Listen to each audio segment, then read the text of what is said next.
Hey there, I'm Nicola, and I'm back to talk about the fourth C of good copy editing, conciseness.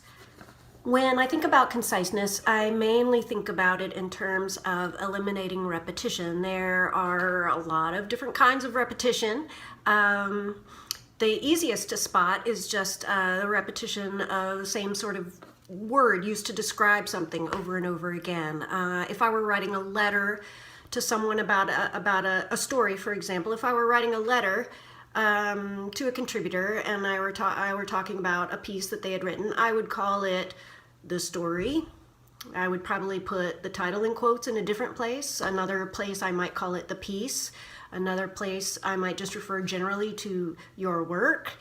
This is to avoid just saying your story, your story, your story, your story. Again, the language is generally more interesting if you add a lot of variation to it.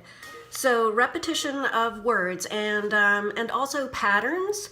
I'm going to read an example here of a piece that we published in the Cincinnati Review that did require a good bit of editing because it had a lot of repetition of sentence structure, a lot of repetition of individual words, particular words, and repetition of idea. So in working over this piece, we did pretty much extensive editing in those all three areas. I'm going to read the beginnings of sentences in a half page of this piece. First sentence, they had already dressed. Next sentence, they slipped out. Next sentence, they ran to the boat. Next sentence, they pulled back the protective covering. Then we switch. We do not know. We presume. We think it is peculiar. We often think. Then we switch back to they. They were laughing and giggling. They slid out from under the covering. They were inflating their flotation toys. Again, that's like half a page. So there's a certain monotony there in the sentence structure.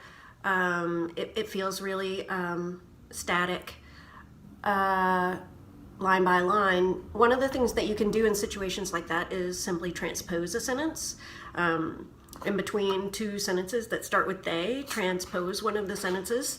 Another thing you can do is combine sentences using simply a comma and the word and.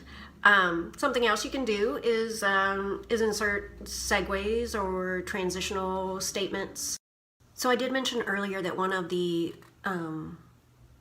problems that this story presented to us is that it not only had repetition of words used again and again, and repetition of patterns or sentence structure, it also had repetitions of idea. And this is a trap that I think a lot of writers fall into. They say the same thing again in different words, but it's a repetition of the idea. So this is something that a good copy editor should look for, is just like, didn't he or she just say that? Is this entire sentence even necessary? Is this phrase necessary? Oftentimes it is not. This is, I will just show you, this is can you see? A page where there was a lot of repetition of idea. And we streamlined it. Streamlining is a lovely word that I like to use when I'm talking about conciseness. Just by saying, you don't need this part. You've already made your point. It is difficult for writers who are in their own heads when they are writing to know when they've made their point. And again, this is where editors can be of great use.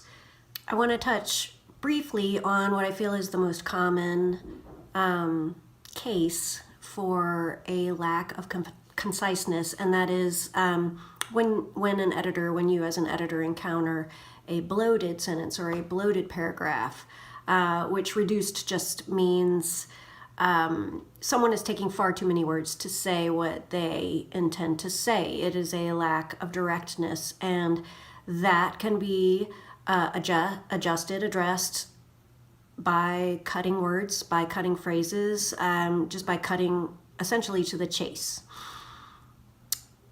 I'm not going to spend any more time on that because I feel like that is readily recognized by most editors.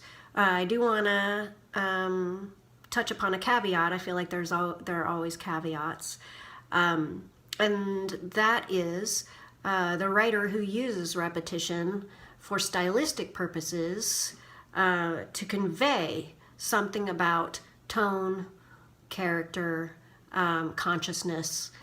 You don't want to come in as an editor and just say, oh, well, here are 4 instances where this word's used in the space of 3 sentences, so I gotta vary or cut. You have to assess what the writer is trying to achieve in that sentence. Sometimes there's a great deal of levity that can be achieved through use of repetition. Sometimes it's a mindset. Someone's trapped in a particular mindset, a down spiral or something like that. And the repetition is critical to the success of the passage.